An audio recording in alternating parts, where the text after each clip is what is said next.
So what's going on here is these traps, we putting the corks and everything on them because we fishing these crawfish on the drop-offs in my pond, and they all around 6 to 8 foot. You can't put a pyramid trap in there, or a pillar trap. You can't set it right unless you use a willow pole, and then your chance of not setting right still, chance of not making money. So we use the square traps, like set up like a crab trap, and then you can fish 8 foot of water, 20 foot of water, any drop off you want. You're more versatile. You can seclude your traps from other people from seeing them better, and then it just looks bad to the bone whenever you pull this out the water and it's full of kalugis too. That's the best part about it, truthfully. Petey right here, he been doing it for 30 years. He told me this morning, this is real life right here. And it is. He's dead on it right now. That one's ready for the cork. And Rod, he got one goal right now, I guarantee you. Let's go see what the crawfish is doing today. All right, so right now we're building some crawfish corks out of some pool noodles. You can buy them at Walmart for about like $1.99, bro. Hey, best thing in the world. Because the alligators are going to eat your expensive corks or they're going to eat your cheap corks. It don't matter. It don't matter.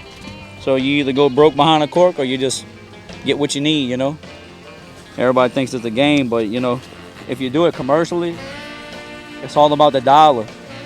Because at some point in time, you got to be like, okay, I can only make this certain amount of dollars in a day, and I got to spend this many dollars to make that many dollars. So what's the margin of what I want to make per day? And so you cut corners where you can, and you don't where you can't. And that's how you measure out life, kind of. Commercial fishing the same way. The pillow trap gets its name because of the shape. It's easy to use, it's smashed, compact, so you can pile a lot of them in a boat. You could carry a lot versus the trap like this. You could limit it to amount you could carry. To open it up, you grab it right here on each end. You give it a good stretch. Get your funnels open the way you want. Go around your sides. Give it your shape, and it forms the shape of a pillar that gives it its name. You got a funnel here, a dump door here to dump your trap. You hang it like this on the ground. Crawfish crawl in here. Your bait right here. They come in for the bait. Grab it, pull it up. Dump your crawfish out, replace your bait, stick it back in the water. You're good to go. This Coors Light bottle right here, this is the #1 crawfish catcher in the United States, because this is what sets the funnels. You take this just like this. You take that like that. And it don't matter if but you stick that like that, you go like this. Whoop, whoop. Side, side. She set the catch now. You see how easy that is? It's just like flipping a burger at McDonald's. It ain't that hard. You know what I mean? So the secret to the funnels is actually this angle right here. It's pushing that all the way out. It's letting a crawfish with diameter of this come through that hole. If you had a hole only this big, it would not be good to catch big crawfish. They'd be forcing themselves into it and catch as good. So setting the funnel is the most important part of catching crawfish, besides setting those traps correctly on drop-offs and in different kinds of weeds and everything where they pile up at, where the pods will be at. So this is #1 right here though, most important. That's why it stays right here on the trap. So I guess back in early 2006, because Katrina hit like August 29th, I'm pretty sure. That's my Aunt Ashley's birthday, so I remember that pretty good. Besides, it was detrimental to everybody's health whenever it hit. They had a 20-foot wall of water come through Venice and Beerus, Louisiana, and pretty much demolish everything in its path down here, including my dad's brand new 1-year-old lodges that he lost out on. And this pond kind of got created from that hurricane, which it was a blessing at that point, but we didn't know. But this pond actually rebuilt the levees that busted through and caused a lot of damage. So we got the land seized from us from the federal government, and they compensated my dad for it and gave us a about 10-acre lake that now is full of beautiful redfish and bass and beautiful crawfish, and we have a bunch of different animals in here, and we catch and release only in here, and this is his own little ecosystem right here. And we kind of watch ducks come and migrating here every year. And I'm a duck guide down here, so I kind of use this to know whenever the birds are pushing their first time and their last time, you know. And we don't shoot anything out of here, and we don't kill anything out of here once we put it in here, besides for the crawfish, because they're so delicious and we can't stand not to eat them, because I'm just being honest. Everybody wants them and they taste good. So this lake is a blessing and a curse at the same time, because you never know what it was going to become at the time, but now it's something special, and we don't want anything to happen to it. That's why we preserve it and take care of it. And my dad's, this is his pride and joy, you know. This is all he wanted. This whole entire place is coming together like he always wanted, I think. And he's got to the point where, you know, he's getting an age where he wants to see everything kind of Cadillac and sit back and enjoy it. And, you know, me and Daniel are down here every day helping him do it. Look, they just have a fish bust on the water right there, cuz. Probably a little red or bass eating on that little drop-off. That's where them little crawdads be sitting at, too. But, this pond, we about to go in a little minute, and I'll show you up close and personal what it's got to offer. Whole bunch of head shakers. You know how they like all that shaking tail at the house, you know, down Bourbon Street and all? Well, we like the shaking tail all the way down the big bayou, call that Mississippi River the big bayou. They got some tail shakers over here too, lobsters.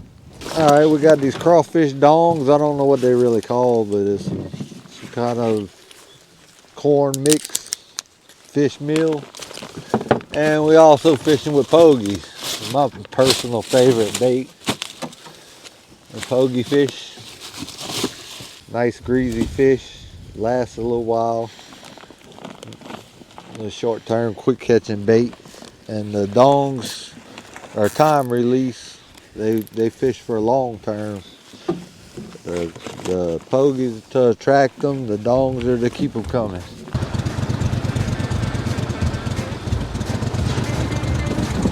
Another thing about commercial fishing is your gear. See this motor behind me? You can look at the hours on it after I shut it off. I run this thing wide open every day during duck season, and I ain't shut it off since, because I've been crawfishing. And I'm gonna tell you, you better have some good gear if you want to be out here, because you never know what Mother Nature's gonna throw at you. A good woman always throws a few things at you in your life. I done learned that a little bit too. Let me put it in reverse first, and I'm gonna kind of like backdrop, and we just gonna throw him like doon around the whole outside. Roger that.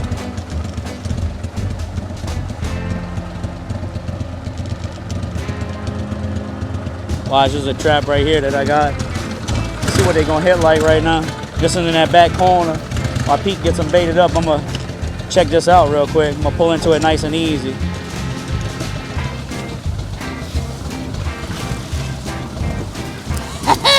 Nice. Venice, Louisiana, cuz. All the large grade right there.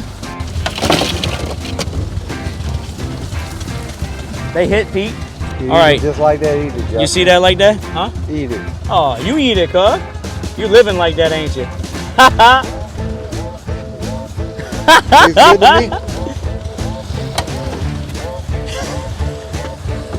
Petey said, I eat them raw, boy, he don't care. He don't need to throw his ashes or nothing on that shit. He love that. Who's hungry? Who's hungry, boy? We are.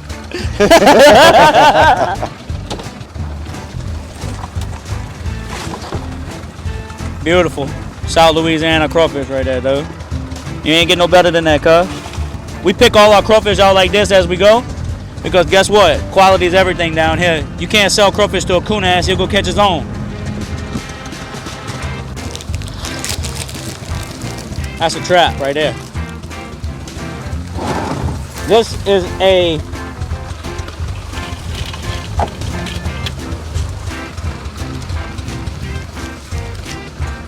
they like Oreos too.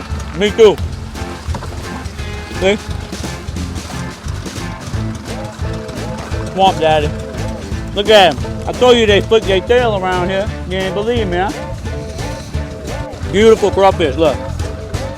Beautiful, nice red crawfish. Clean, clean, clean, clean, clean. That's the thing. They're clean and pure and sweet. Grab that trap.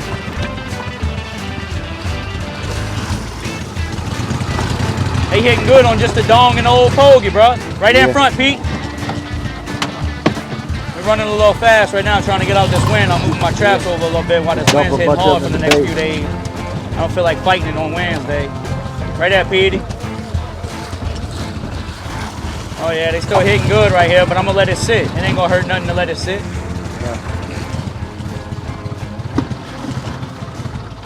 Get all these traps back in these canes right now, because if you think about it, it's probably holding a lot more heat. It's out of that blistering wind right now. All them crawfish are huddling up together and that good stuff, you know? I mean, obviously, look how good the pot got since we got up in the cattail where it had a trap. So now I'm gonna move all of them in there on the fly and adapt to my surroundings and the situation at hand. Cause it's gonna be like 40 degrees tonight down here. We ain't boiled crawfish, so we gonna be a lot hot, but they not. Good morning, baby. We got this damn pond right here, and it's the training platform for everything I'm doing right now in my life. And I'm gonna grow my business around this thing right here, period. Got 148 traps in here. Catch 5 to 8 sacks a day, depending on the weather and how much I'm working and how hard I wanna work, who's helping. It's all about having a team too. You gotta have a good team. But this South Louisiana stuff down here, this pond and everything with it, is God-given. But this pond was actually a resurrection of the levee system after Katrina. And it provided a new soil content for the levee and got us back on track to being prepared for a hurricane for the next year quicker than later, because we damn near needed it the next year too. We eluded that by a quick one. Nobody thought about that because they were still worried about Katrina at that point. But this pond was about 4 foot deep whenever I walked across it the first time with my best friend after they built it. And never knew it would become 20 foot deep like this and provide everything from a redfish down to a crawfish. I don't really know much about anything to do with the biology side of crawfishing, but I can tell you they in this bitch and we catching them. They in here and they lobsters. I'm gonna tell you, always been a need for speed and I always had a really big work ethic. And I did another job for about 10 years before I started fishing full time for my dad with my brother and helping my mom out down here. And I opened up a duck hunting business and everything else around it. And now it's getting to the point where I'm trying to fill the voids of the months where I ain't gotta leave this place, because I done fell in love with it more than I ever had, and I've been here since I was 11 years old. I watched it come from grass to riches, and I'm gonna watch it go back into the ground just like I'm gonna go one day. I'm ready to at any time. I ain't scared. As long as I die here, I'll be all right. A big talk of this place down here is what's gonna happen after the land's all gone and all they got left is the levees and a little bit of rock left. You know, what's gonna happen to everything? There's gonna be nothing. So what's gonna happen? Who needs to stand up and say something? The biggest thing about crawfish down here is over, you know, the past few years, what's happened is they've had a market grow so big for them that it's a luxury item now instead of a cockroach coming out the water down here. You know, everybody used to go, yeah, but there was 25 cents a pound and we was tearing that ass up. Everybody else didn't know until they got a hold of them and sucked the head right. You gotta come to South Louisiana to experience that though. They don't cook them right nowhere else. They put mustard on them. They put the seasoning on the outside instead of in the water. I mean, I don't know. And then they look at ketchup and mayonnaise like it's Thousand Island dressing. Hell no, cuz. That's the real deal Holyfield. I don't know. Crawfishing down here is a culture, but don't try to be the culture if you ain't the culture. Keep it 100. That's all I gotta say. That's it, right? Bitch, I just did that. In Louisiana, whatever we're celebrating, whether it's a holiday, a graduation, birthday, or it could even be your parent making it out of rehab for the 3rd time. Whatever it is, we usually do it over food. And boiled crawfish is the pinnacle of good food, in my opinion. But today we're only celebrating each other. Health, happiness, camaraderie, newfound friendships. Just happy to be alive and doing all right. Louisiana is such a unique place, and it produces some of the best people and strongest personalities that I've ever had the privilege to know. Today is one of those days that remind me to never ever take this special place for granted.